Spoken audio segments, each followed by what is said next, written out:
lama sampai bumi terbelah. Berat menjatuh tersungkur dah kena kifarah. Sila simpan jari kelingking boleh buang.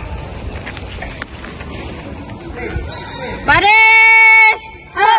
Baris! Sedia! Assalamualaikum dan selamat pagi tuan. Kami dari Kadet Bomba Hulu Terengganu siap untuk menjalani pertandingan montaj fire drill tuan. Terima kasih tuan. Baris akan keluar baris.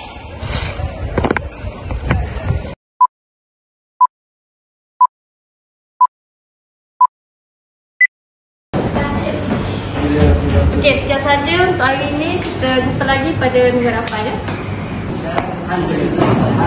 Awak jom kita pergi kantin. Tak nak lah, saya penat, saya nak tidur. Alah, saya pergi seorang aja. Okay.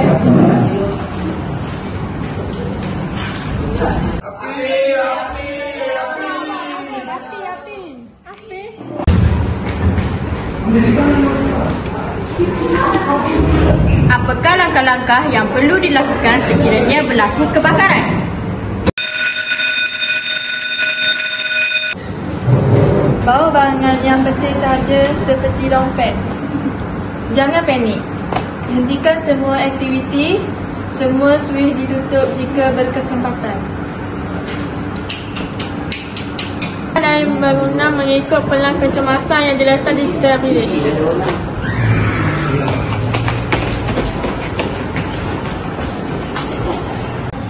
Semua akan berkumpul di kawasan terbuka dan kawasan lapang, iaitu di padang sekolah.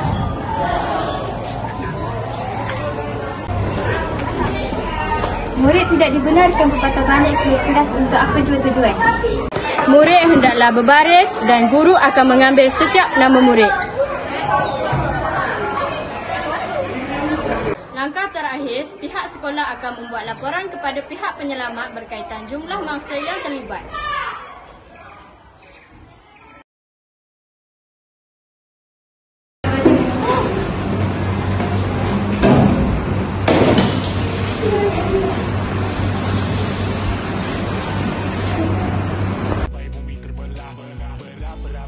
Tersungkur dah kena kifarah. Sila simpan jari kelingking boleh buang luar jendela.